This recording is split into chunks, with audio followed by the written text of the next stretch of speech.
इस कहानी में हमें दिखाया जाता है कि एक जहरीला वायरस फैलने की वजह से पूरी दुनिया के सभी इंसान ज़ॉम्बी में बदल चुके हैं। लेकिन ये कोई आम ज़ॉम्बी नहीं, बल्कि यह इतने तेज हैं कि दौड़ते हुए हवाई जहाज को भी पकड़ सकते हैं। कुछ तो इतने चालाक हैं कि इंसानों से भी हटकर सोच सकते हैं, और कुछ ज़ॉम्बी कई किलोमीटर दूर अपने टारगेट को सूंघने की ताकत से ढूंढ सकते हैं।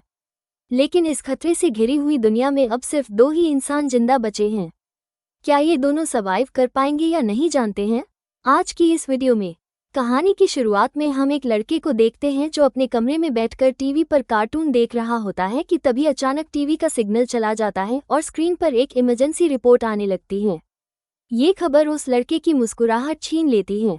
टीवी में बताया जाता है कि दुनिया भर में एक बहुत ही जहरीला वायरस फैल गया है, जिससे इन्फेक्टेड लोग कुछ मिनटों के अंदर भयानक ज़ॉम्बी जैसे बन जाते हैं। यह वायरस बहुत तेजी से फैलता है और पूरी दुनिया इस वायरस की चपेट में आ चुकी है। टीवी में बताया जाता है कि जो भी यह खबर सुन रहा है वो जल्दी से खुद के लिए कोई सेफ जगह देख ले। लड़का ये सब देख ही रहा होता है कि अचानक ऊपर के कमरे से अजीब तरह की आवाज़ आती है। वो आवाज़ सुनकर लड़के के गले में सांसें अटक जाती हैं। लड़का धीरे धीरे ऊपर जाकर देखता है तो पता चलता है कि यह उसकी बड़ी बहन का मजाक था। उसके बाद ये दोनों लड़के अपनी माँ के कमरे की तरफ जाते हैं और वहाँ जाकर ये देखते हैं कि उनकी माँ बहुत परेशान है। वो अपने हस्बैंड को फ़ोन करके इस सिचुएशन के बारे में बताती है। उसका हस्बैंड, जो एक पायलट है, वो अपने बच्चों और वाइफ को बताता है कि हर तरफ यह वायरस तेजी से फैल रहा है, इसलिए तुम सब घर पर मेरा इंतज़ार मत करो और जल्दी से किसी तरह करके इस शहर से दूर निकल जाओ। वो अपने बच्चों से कहता है कि परेशान मत हो, तुम्हें कुछ नहीं होगा, तुम्हारी माँ तुम्हें एक सेफ जगह में ले जाएगी। वो अपने हाथ में पहना हुआ लकी ब्रेसलेट अपने बच्चों को दिखाता है, जो कि यह ब्रेसलेट उसकी बेटी एबिगेल ने बनाया था। ये देखकर एबिगेल बहुत खुश हो जाती है। दूसरी तरफ उनकी माँ जल्दी जल्दी से सामान इकट्ठा कर रही होती है। तभी उन्हें बाहर से चिल्लाने की आवाज़ें सुनाई देने लगती हैं, इसलिए वो जल्दी से अपने दोनों बच्चों को लेकर घर से बाहर निकल आती हैं। जैसे ही वो कार में बैठने वाले होते हैं, अचानक एक ज़ॉम्बी उन बच्चों की मां पर अटैक कर लेता है। डर के मारे एबिगेल जल्दी से कार के नीचे छुप जाती है और अपनी आंखों के सामने अपने छोटे भाई और मां को ज़ॉम्बी के हाथों मरते हुए देखती है। वो ज़ॉम्बी उस छोटी बच्ची को देख नहीं पाता और वहां से चला जाता है। यह छोटी लड़की डर से कांप रही होती है कि तभी वो देखती है कि उसकी माँ भी एक ज़ॉम्बी बन चुकी है। लड़की की माँ अपनी बेटी को देखकर उसकी तरफ बढ़ने लगती है, इससे पहले कि वो अपनी बेटी को मार पाती। ठीक उसी समय पर एक अंकल फरिश्ते की तरह आकर एबिगेल की मां को मार देता है और एबिगेल को बचा लेता है। थोड़ी देर बाद वो देखते हैं कि एबिगेल का छोटा भाई भी ज़ॉम्बी में कन्वर्ट हो रहा है, इसलिए वो आदमी लड़की को कान बंद करने के लिए कहता है और उसके ज़ॉम्बी बन चुके छोटे भाई को भी गोली मार देता है। अब इसके बाद 10 साल के बाद का सीन दिखाया जाता है और हम देखते हैं कि ज़ॉम्बी वायरस की वजह से इंसानी सभ्यता पूरी तरह से बर्बाद हो चुकी है। कभी रोशनी से चमकने वाले शहर अब वीरान हो चुके हैं और अब तक सारे इंसान या तो मर चुके हैं या फिर ज़ॉम्बी बनकर इधर उधर भटक रहे हैं और सिर्फ 2 ही लोग जिंदा बचे हैं। वो छोटी लड़की एबिगेल, जिसे अंकल ने बचाया था, अब वो बड़ी हो चुकी है। उस दिन से लेकर अब तक एबिगेल अंकल जैक की नज़रों में पली बड़ी और जैक ने उसे ट्रेन करके ज़ॉम्बी से लड़ना सिखा दिया है। उस दिन अगर उसकी लाइफ में जैक नहीं आता तो एबिगेल अब तक मर चुकी होती, इसलिए एबिगेल जैक को अपना पिता मानती है। इतने सालों तक जंगल में अकेले रहने के बाद एबिगेल को बहुत ही लोनली महसूस हो रहा होता है। उसकी सबसे बड़ी इच्छा है कि उसे कोई इंसानी बस्ती मिल जाए जहां वो लोगों के साथ मिलकर रह सके। लेकिन जैक को लोगों के बीच रहना बिल्कुल भी पसंद नहीं। रात को जब वो दोनों जंगल में कैंप लगाकर सो रहे थे, तभी किसी की आवाज़ से जैक की आंख खुल जाती है। वो धीरे से अपने कैंप से बाहर निकल कर देखता है कि तभी एक ज़ॉम्बी जैक पर हमला कर देता है। लेकिन जैक लगातार गोलियां चलाकर उसे मार देता है और एगल भी वहां पर पहुंच जाती है। इन दोनों को पिछले 10 सालों से जंगल में ज़ॉम्बीज़ का शिकार करते हुए इतना एक्सपीरियंस तो हो गया था कि ज़ॉम्बी झुंड बनाकर एक साथ मिलकर रहते हैं। वो समझ जाते हैं कि आसपास और भी जरूर ज़ॉम्बीज़ होंगे, इसलिए वो जल्दी यहाँ से निकलने की तैयारी करने लगते हैं और घोड़े पर बैठकर निकल जाते हैं। तभी रास्ते में उनके घोड़े हिनहिनाने लगते हैं। जैक समझ जाता है कि खतरा नज़दीक है। दोनों चारों तरफ देखते हैं तो दूर एक जीप ज़ॉम्बी से गिरी हुई दिखाई देती है, जहां एक नॉर्मल इंसान खुद को ज़ॉम्बी से बचा रहा था। अब वैसे भी दुनिया में इंसान बहुत ही कम बचे थे, इसीलिए अब इन दोनों को हर हाल में उस आदमी को ज़ॉम्बी से बचाना था। जैक एबिगेल के निशाने का टेस्ट भी लेना चाहता था, इसीलिए वो एबिगेल से कहता है कि तुम इस आदमी को बचाओगी ताकि पता चले कि वो पूरी तरह से ट्रेन हो चुकी है या नहीं। जैक उसे कहता है कि सुकून से टारगेट को निशाने पर करो और फिर उसे शूट कर दो, लेकिन एबिगेल जल्दबाजी में गोली चला लेती है, जिससे वो गोली ज़ॉम्बी के साथ साथ उस सर्वाइवर को भी लग जाती है। ये देखकर जैक एबिगेल पर काफ़ी गुस्सा करता है, जिसके बाद वो दोनों इंसान के पास जाते हैं। वो देखते हैं कि यह आदमी अब बच नहीं सकता, इसलिए जैक उसे खुद ही मार देता है ताकि अगर उसे ज़ॉम्बी ने काटा हो तो वो दोबारा जिंदा ना हो जाए और हमारे लिए खतरा ना बने। उसके बाद वो दोनों उस मरे हुए आदमी की कार से ज़रूरत की सारी चीज़ें लेने लगते हैं। जैक मरे हुए आदमी के जूते ले लेता है और जैसे ही वो उन जूतों को पहनता है तभी वहां मरे हुए आदमी के और साथी भी आ जाते हैं और बहुत सारे हथियार बंद लोग उन्हें घेर लेते हैं। एक बंदा जब मरे हुए इंसान के जूतों को जैक के पैरों में देखता है तो उन्हें शक होने लगता है कि उन्होंने सामान लूटने के लिए उनके साथी को मारा है। जब ये लोग जैसे ही इन दोनों को मारने लगते हैं तभी एक प्रेग्नेंट लेडी कार से उतरती है और अपने साथियों से इन दोनों को छोड़ने के लिए कहती है। तभी काला घोड़ा फिर से इन्हें वार्निंग देता है और अगले ही पल दूर जंगल से तेज आवाजें आने लगती हैं। बहुत सारे ज़ॉम्बी तूफान की तरह चारों तरफ से उनकी ओर बढ़ने लगते हैं। वो लोग इतने तेज रफ्तार से आते हैं कि उन्हें भागने का मौका नहीं मिलता, इसलिए हथियार निकालकर वही मुकाबला करते हैं। यहाँ सबके पास हथियार तो थे मगर ज़ॉम्बी की तादाद काफ़ी ज़्यादा थी, इसलिए वो एक एक करके ग्रुप के बहुत से लोगों को काट लेते हैं। बचे हुए लोगों के पास छुपने की कोई जगह नहीं होती और जल्द ही ये बहुत ही कम लोग बच जाते हैं। एक मजबूत आदमी बदकिस्मती से ज़ॉम्बी के काटने का शिकार हो जाता है, इसलिए वो खुद को गोली मारना चाहता है लेकिन उसके बंदूक में गोलियां खत्म हो जाती हैं। अब उन्हें पता चल चुका था कि वो उनसे लड़ नहीं पाएंगे, इसलिए एबिगेल प्रेग्नेंट लेडी को लेकर गाड़ी में बैठाती है। गाड़ी में प्रेग्नेंट लेडी का हस्बैंड भी बैठा होता है और जैक गाड़ी स्टार्ट करके जल्दी से वहां से निकल जाते हैं। पूरे ग्रुप में अब ये सिर्फ 4 लोग ही बचे थे, बाकी सभी ज़ॉम्बीज़ के शिकार हो चुके थे। एक काले चेहरे वाला ज़ॉम्बी अपने साथियों को मरा हुआ देखकर बहुत ज़्यादा गुस्सा हो जाता है। उधर यह चारों ज़ॉम्बीज़ से जान छुड़ाकर गाड़ी में सफ़र कर रहे होते हैं। रास्ते में जैक पीछे बैठी लेडी से पूछता है कि तुम हो कौन और यहाँ क्या कर रहे थे। पूछने पर पता चलता है कि यह बचे हुए लोग शिपटाउन नाम की जगह पर जाना चाहते थे जहाँ पर सिफली इंसान रहते हैं। वहाँ ज़रूरत की तमाम फैसिलिटीज़ हैं और हम सब वहाँ जाकर एक नॉर्मल ज़िंदगी गुजारना चाहते थे। ये सुनकर एबिगेल बहुत खुश होती है क्योंकि यही तो वो जगह है जहाँ वो हमेशा से जाना चाहती थी। जिस पर जैक ने कहा कि यहाँ पर कोई भी ऐसी कॉलोनी वगैरह नहीं है। मैं पिछले 10 सालों से यहाँ वहाँ भटक रहा हूँ, मुझे तो कोई ऐसी कॉलोनी नहीं दिखाई दी। तभी अचानक बीच रास्ते में उनकी गाड़ी खराब हो जाती है। इस दौरान प्रेग्नेंट लेडी का हस्बैंड बाहर निकलता है जिसका नाम डेविड है। वो उनसे कहता है कि मैं एक मैकेनिक हूँ और मैं इसे ठीक कर सकता हूँ, लेकिन औजार ना होने की वजह से गाड़ी ठीक नहीं हो पाती। इसीलिए ये लोग गाड़ी को यहीं पर छोड़कर पैदल सफ़र करने लगते हैं। कई किलोमीटर सफ़र करने के बाद वो लोग एक वीरान सोसाइटी में पहुँच जाते हैं। यहाँ ऊंची इमारतें अभी भी खड़ी हैं, लेकिन हर तरफ मौत की शांति छाई हुई है। ये लोग सबसे पहले इस जगह की अच्छी तरह से जांच भी करते हैं। जब उन्हें कोई खतरा महसूस नहीं होता तो ये लोग रात यहाँ गुजारने का फैसला करते हैं। रात को वो लोग आग जलाकर खाना पकाते हैं। एबिगेल शिप टाउन नाम के उस जगह पर जाने के लिए बहुत बेताब थी। वो उस प्रेग्नेंट औरत से उस जगह के बारे में बातचीत करने लगती है। प्रेग्नेंट औरत उसे बताती है कि हमारा पहले से उस शिप टाउन में रहने वाले लोगों के साथ रेडियो पर कांटेक्ट हो चुका है। वो एक बहुत ही खूबसूरत जगह है जहां हम आज़ादी से रह सकते हैं। ये बातें सुनकर एबिगेल की आंखों में चमक उठी। दूसरी तरफ जैक बाहर चारों ओर जाल बिछा देता है ताकि अगर वो लोग सो भी जाए तो खतरा करीब होने पर फौरन पता चले। जैक अंदर आकर एक मैप निकालता है और सबको समझाता है कि वो मैगन और डेविड को कुछ दूर तक पहुंचाएगा और उसके बाद दोनों अलग अलग रास्ते पर चले जाएंगे। लेकिन एबिगेल जैक के इस फैसले से खुश नहीं थी। वो जैक के पास जाकर उससे बहस करती है कि डेविड अपनी प्रेग्नेंट वाइफ को उस जगह तक सेफली नहीं पहुंचा पाएगा, इसलिए हमें उनके साथ चलना चाहिए। जैक कहता है हमें समझदारी से काम लेना चाहिए। देखो जहां लोग ज्यादा होते हैं वहां पर खतरा भी ज्यादा होता है। लेकिन एबिगेल जैक के इस फैसले से नाराज होकर चली जाती है। हालांकि दोनों को यह नहीं पता होता कि वो काले चेहरे वाला ज़ॉम्बी उनकी गाड़ी को सूंघते हुए वहां तक पहुंच चुका है। अगली सुबह एबिगेल छत पर बैठकर अपने बचपन की फोटो देख रही होती है कि अचानक नीचे पेड़ों से सरसराहट की आवाज आती है।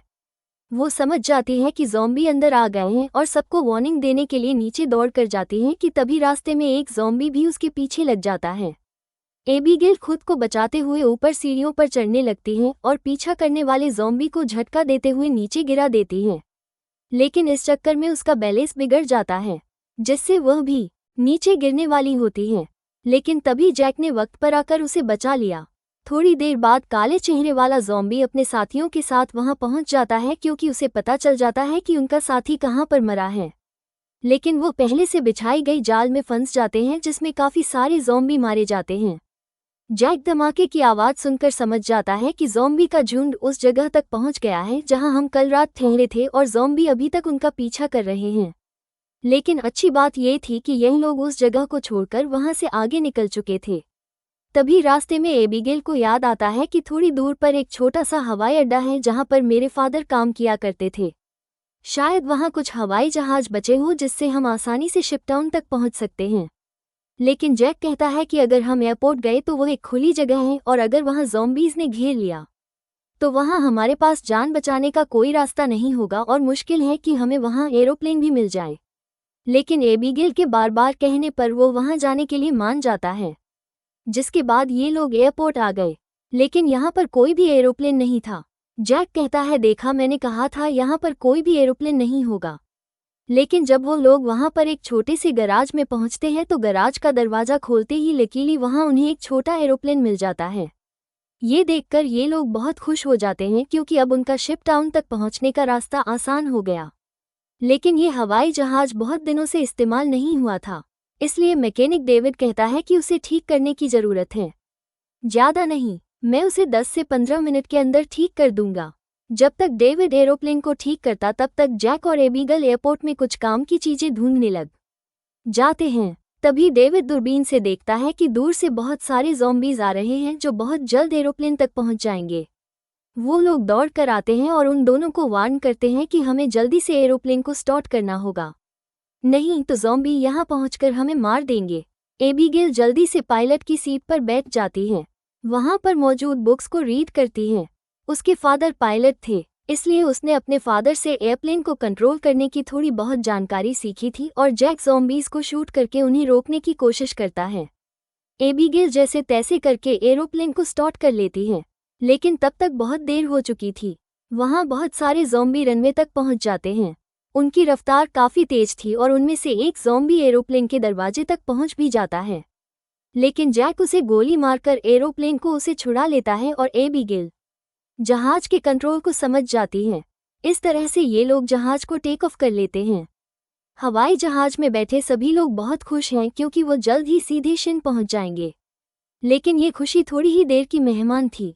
जैसे ही यह लोग थोड़ा सा आगे गए तो अचानक जहाज के इंजन में से धुआं निकलने लगा क्योंकि यह जहाज पिछले 10 सालों से हवा में सफ़र नहीं कर पाया था। इसीलिए इसका इंजन ब्लास्ट हो जाता है और प्लेन नीचे की तरफ जाने लगा। जैक समझदारी से काम लेते हुए एरोप्लेन का एक पेड़ में क्रैश लैंड करता है जिससे उन्हें थोड़े बहुत चोट तो आ जाते हैं पर इनकी जान बच जाती है। प्लेन तो अब इस्तेमाल लायक नहीं बचा था, इसलिए अब उन्हें दोबारा फिर से पैदल सफ़र करना पड़ेगा। काफ़ी दूर तक पैदल चलने के बाद वो लोग एक सुनसान रेलवे स्टेशन तक पहुंच जाते हैं। रात हो चुकी, यह लोग आसपास खतरा चेक करते हैं। जब उन्हें कोई भी ज़ॉम्बी नहीं नजर आता तो ये लोग यहीं पर रात गुजारने का फैसला कर लेते हैं। वो लोग मैप पर अपना लोकेशन देखते हैं, जिससे उन्हें पता चलता है कि अब ये लोग शिपटाउन से सिर्फ 2 दिन की दूरी पर हैं। यहाँ वो प्रेग्नेंट लेडी जैक के पास आती है और जैक का शुक्रिया अदा करती है। वो जैक से कहती है कि अगर तुम ना होते तो हम कभी भी यहाँ तक नहीं पहुँच पाते। ये सुनते हुए जैक को भी मेगन से हमदर्दी होने लगी। वो उसे अपनी स्टोरी सुनाता है कि आज से 10 साल पहले जब ये ज़ॉम्बी वायरस शुरू हुआ था तो उसे सबसे पहले अपनी पत्नी को जान से मारना पड़ा क्योंकि वो उसे काटने आ रही थी। इसीलिए तब से लेकर आज तक उसके अंदर का इंसान कहीं मर सा गया है। अब इस दुनिया में सिर्फ उसके पास एबिगेल ही है जिसे वो हर एक कीमत पर जिंदा रखेगा। और जैक मेगन से ये भी कहता है कि अब उसका इरादा बदल चुका है।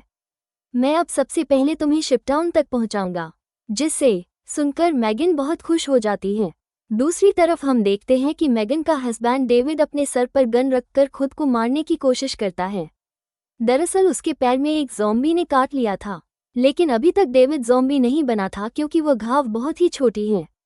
इसीलिए उसके ज़ॉम्बी बनने की रफ्तार काफ़ी स्लो चल रही है।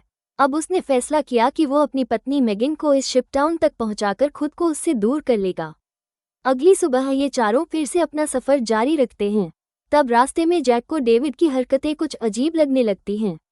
जैक समझ गया कि यह इन्फेक्टेड है, इसीलिए वो उसे पकड़कर एक खाली जगह में ले जाता है जहां उसकी वाइफ और एबिगेल नजर नहीं आती। वो डेविड की पट को ऊपर करता है और उसे ज़ॉम्बी का काटा हुआ निशान नजर आ जाता है। अब जैक को ये बात कंफर्म हो चुकी थी कि डेविड जल्द ज़ॉम्बी बनने वाला है। जैक उससे कहता है कि बताओ, तुम खुद से मरना पसंद करोगे या फिर मैं मारूं? डेविड कहता है मैं किसी को नुकसान नहीं पहुंचाऊंगा और अगर ऐसी नौबत आ भी गई तो मैं खुद को ही मार दूंगा। इसीलिए वो डेविड को छोड़ देता है। चलते चलते रात हो जाती है और आगे उन्हें एक घर दिखाई देता है। जैक बंदूक तानकर आगे बढ़ने लगता है। तभी अचानक एक तेज लाइट चमकती है और उन्हें स्पीकर के जरिए से कहा जाता है कि अपनी वेपन्स नीचे रख दो वरना गोलियों से छलनी कर दिया जाओगे। अब उन्हें पता चल जाता है कि अंदर कोई इंसान ही है। एबिगेल आगे बढ़ती है और कहती है कि हमारा यहाँ आने का मकसद किसी को नुकसान पहुँचाना बिल्कुल भी नहीं है, बस हमें मदद चाहिए। तभी उस घर का मालिक बाहर आता है। वो कहता है कि तुम लोगों को यहाँ ढेर सारा खाना और रात गुजारने दिया जाएगा, मगर एक शर्त पर तुम सबको अपनी बंदूकें बाहर ही छोड़नी होंगी। जब ये लोग अपने वेपन्स बाहर छोड़ देते हैं तो वो आदमी उन्हें घर के अंदर ले जाता है। यह आदमी सबको घर के अंदर वेलकम करते हुए बताता है कि मैं एक साइंटिस्ट हूँ, मैं यहाँ पर अकेला रहता हूँ। अगर मैं चाहता तो यहाँ से जा सकता था, लेकिन ऐसी जगहों पर मुझे रिसर्च करने में आसानी होती है। यहाँ वो इन सबको बहुत अच्छा खाना देता है, जिसे वो सब देखकर हैरान रह जाते हैं क्योंकि ऐसा खाना उन्होंने काफ़ी लंबे अरसे से नहीं खाया था। वो लोग खाने पर टूट पड़ते हैं। खाना खाने के बाद वो साइंटिस्ट इन लोगों के लिए ड्रिंक्स भी लाता है। वो सब बहुत खुश थे क्योंकि इतने दिनों बाद सबको आराम से बैठकर बातें करने का मौका मिलता है। लेकिन साइंटिस्ट की बातें सुनते हुए उन्हें कुछ अजीब लगता है। साइंटिस्ट कहता है कि देखो, ये जो वायरस फैला है वैसे तो ये बहुत बुरी चीज़ है, लेकिन दूसरी तरफ इससे इंसान अपग्रेड भी हुए हैं। जैसे कि कमज़ोर इंसान खत्म हो जाएंगे और जो ताकतवर होगा वो ज़ॉम्बी बनकर जिंदा रहेगा। वो कहता है कि ज़ॉम्बी सिर्फ खाने के लिए जीते हैं, ना कि तरक्की के लिए, इसलिए ज़ॉम्बीज़ को दुनिया पर राज करना चाहिए। ये सुनकर उन चारों को बहुत ही अजीब लगने लगता है। तभी डेविड को अपनी तबीयत ज़्यादा खराब लगती है और वो बाथरूम में जाता है। बाथरूम जाकर वो शीशे में देखता है कि उसके बॉडी में वायरस पूरी तरह से फैल चुका होता है। जब डेविड वापस हॉल में आता है तो देखता है कि जैक और बाकी लोग बेहोश पड़े हैं। दरअसल साइंटिस्ट ने शराब में बेहोशी की दवा मिला दी थी। ये देखकर डेविड साइंटिस्ट पर हमला करने लगता है कि तभी साइंटिस्ट अपने हाथ में पकड़े हुए एक डिवाइस का बटन दबा देता है। डेविड को अचानक बहुत कमजोरी महसूस होती है और वो जमीन पर गिर जाता है। साइंटिस्ट कहता है कि इस डिवाइस को मैंने सालों की मेहनत के बाद बनाया है, जिससे मैं दुनिया के किसी भी कोने में जा सकता हूँ और इस डिवाइस की मदद से ज़ॉम्बी मेरा कुछ भी नहीं बिगाड़ सकते। साइंटिस्ट ने एक ऐसा डिवाइस बना लिया था जिससे वो ज़ॉम्बीज़ को कंट्रोल कर सकता था, यानी कि अब वो पूरी दुनिया का राजा बनकर सबको अपने इशारों पर नचवाएगा। उसके बाद डेविड बेहोश हो जाता है और जब डेविड को दोबारा होश आता है तो वह देखता है कि उसे और उसके साथियों को बांध दिया गया है और अब साइंटिस्ट उन चारों पर एक्सपेरिमेंट करने वाला है। ये सब करने के बाद साइंटिस्ट कहता है कि क्या तुम लोग मेरी वाइफ से मिलना चाहोगे?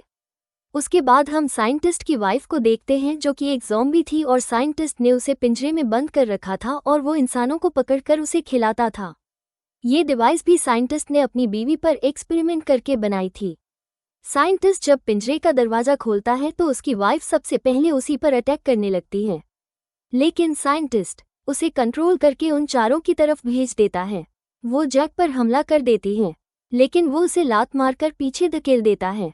लेकिन तभी डेविड वायरस की ताकत से रस्सी तोड़ देता है और अपने बाकी साथियों को भी छुड़ा देता है। घर का मालिक खतरा भांपकर तुरंत भाग जाता है। उसके बाद वो चारों भी अपना सामान लेकर जल्दी से बाहर निकल आते हैं। लकीली बाहर उन्हें साइंटिस्ट की गाड़ी मिलती है और यह चारों उसी में बैठकर जंगल की तरफ निकल जाते हैं। लेकिन साइंटिस्ट हार नहीं मानने वाला था। वो अपने डिवाइस के जरिए ज़ॉम्बी के झुंड को कंट्रोल करके उनका पीछा करवाता है। जैक गाड़ी की स्पीड को बढ़ाकर ज़ॉम्बीज को काफी पीछे छोड़ देता है, लेकिन आगे का रास्ता बंद था। अब उनके पास पैदल जाने के अलावा और कोई चारा नहीं है। थोड़ा सा आगे पैदल चलने के बाद ज़ॉम्बी दोबारा उन तक पहुंच जाते हैं। डेविड जान जाता है कि उसके पास ज्यादा वक्त नहीं है, वो कुछ ही देर बाद ज़ॉम्बी बन जाएगा। इसलिए वो उन लोगों से आगे बढ़ने को कहता है और खुद पीछे रहकर ज़ॉम्बी को रोकने का फैसला करता है। लेकिन उसकी वाइफ उसे जाने नहीं देना चाहती थी, जिस पर डेविड कहता है कि तुम्हें हमारे बच्चे के लिए जिंदा रहना होगा और यह सब मैं अपने आने वाले बच्चे के लिए कर रहा हूँ। उसके बाद डेविड ज़ॉम्बी से लड़ पड़ा और बड़ी बहादुरी से उनका सामना करने लगा। काफी देर तक वो ज़ॉम्बी उसको रोक लेता है और उसके साथ ही ज़ॉम्बी से काफी दूर चले जाते हैं। लेकिन तभी एक ज़ॉम्बी आकर डेविड को मार देता है। जैक मेगन को गोद में लेकर आगे की तरफ बढ़ता है और फाइनली यह लोग उस जगह तक पहुंच जाते हैं जहां पर इंसानों की बस्ती थी। एबीगेल मदद मांगने के लिए चिल्लाने लगती है क्योंकि उनके पीछे बहुत सारे ज़ॉम्बी थे। ऊपर टावर पर बैठे 2 पहरेदारों ने उन्हें देख लिया और वो अब स्नाइपर से ज़ॉम्बीज को शूट करके उन्हें कवर देने लगे। जल्द ही उन लोगों के लिए एक बोट भी भेजी जाती है और ये तीनों उस बोट में बैठकर शिप टाउन के अंदर पहुंच जाते हैं। काले चेहरे वाला ज़ॉम्बी अपने साथियों को आगे बढ़ने से रोकता है क्योंकि आगे पानी का रास्ता है और वह उसे पार नहीं कर सकते थे। दूसरी तरफ मेगन की डिलीवरी होने वाली थी और उसे तुरंत इलाज की ज़रूरत थी। अच्छी बात यह है कि यहाँ डॉक्टर और हॉस्पिटल की फैसिलिटी भी मौजूद। अगली सुबह हम देखते हैं कि इस जगह को कई बड़े जहाज़ों से जोड़कर एक टाउन बनाया गया है जिसके चारों तरफ पानी है। जैक एबीगेल से कहता है कि अब हमें यहाँ से जाना चाहिए, लेकिन एबीगेल ने यहीं रहने का फैसला कर लिया है। उसे लोगों के बीच रहने में बहुत मजा आ रहा है। इसी बात पर दोनों में बहुत झगड़ा होता है। तभी एक डॉक्टर आती है और बताती है कि मेगन ने एक बेटी को जन्म दिया है, लेकिन खून ज्यादा बहने की वजह से वो शायद ज्यादा दिन नहीं जी पाएगी। ये सुनकर जैक का मन उदास हो जाता है। वो जल्दी से हॉस्पिटल के कमरे में जाता है। मेगन बहुत कमजोर हो चुकी है और वो अपनी बेटी को जैक के हवाले करना चाहती है और वो चाहती है कि वो भी एबीगेल की तरह बड़ी हो।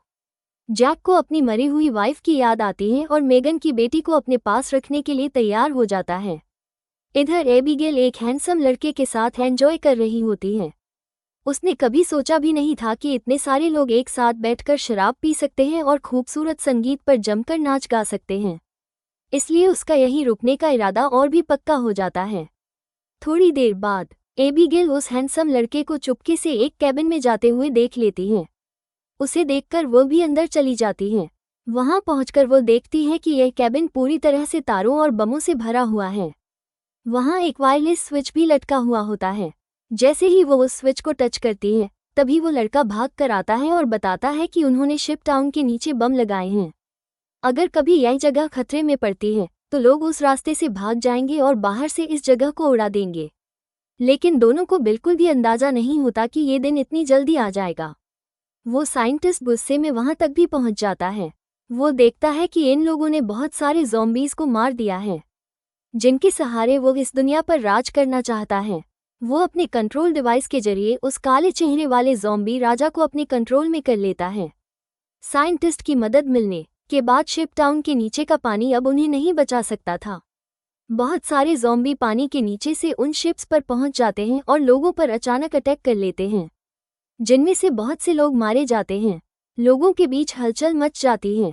इधर जैक को भी इस बात का पता चल जाता है कि ज़ॉम्बीज ने अटैक कर लिया है।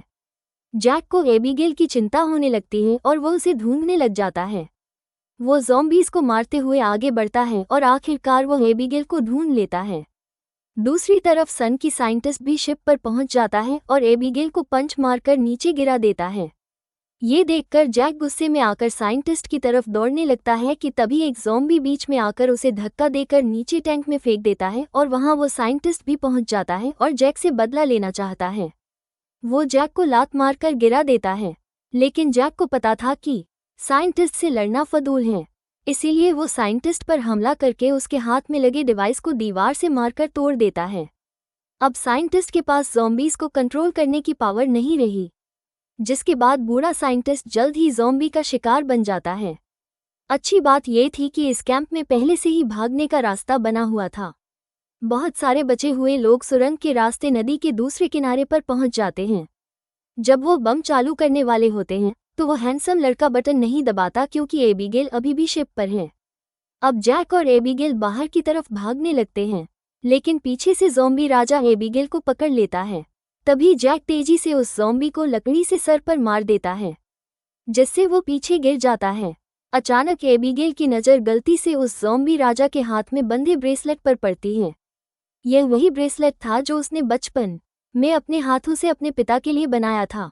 वो समझ जाती है कि यह ज़ॉम्बी उसके पिता हैं, लेकिन अब वो इंसान नहीं बल्कि ज़ॉम्बी बन चुका था। यहाँ पर जैक उसे हाथ से पकड़कर जबरदस्ती खींचकर भागने को कहता है। वो हैंडसम लड़का दोनों को भागते हुए देखकर तुरंत वायरलेस रिमोट का बटन दबा देता है और पूरा शिप टाउन राख में बदल जाता है। हालांकि इन सब की लड़ाई भी खत्म नहीं हुई थी। कैंप का सरदार अपनी गर्दन पकड़ कर आता है क्योंकि लड़ाई में उसे ज़ॉम्बी ने काट लिया था। वायरस के फैलने से पहले ही काले चेहरे वाले ज़ॉम्बी ने उस पर हमला कर दिया। हैरानी की बात यह थी कि ज़ॉम्बी राजा भी धमाके में बच गया था। जैक तुरंत दौड़कर उस ज़ॉम्बी राजा से लड़ने लग जाता है, लेकिन जैक ज़ॉम्बी राजा के सामने कमज़ोर पड़ रहा था। इसीलिए एबिगेल ज़मीन से बंदूक उठाती है, और यह जानते हुए भी कि सामने खड़ा ज़ॉम्बी राजा उसका पिता है, लेकिन वो उसे पालने पोसने वाले जैक को मार रहा था। इसलिए एबिगेल बिना सोचे समझे उस काले चेहरे वाले ज़ॉम्बी राजा को गोली मार देती है, क्योंकि अगर वो उसे गोली नहीं मारती तो वो ज़ॉम्बी राजा वहाँ पर मौजूद सब लोगों को मार देता। उसके बाद जैक और एबिगेल गले लगते हैं और अब जैक, एबिगेल और बचे हुए लोग दूर समुंदर में एक सुनसान द्वीप की तरफ देखते हैं और वहीं एक नई इंसानी बस्ती बसाने का फैसला करते हैं। इसी के साथ ये कहानी खत्म हो जाती है। अगर वीडियो आपको अच्छी लगी हो तो हमारे चैनल को सब्सक्राइब और वीडियो को लाइक ज़रूर कीजिएगा।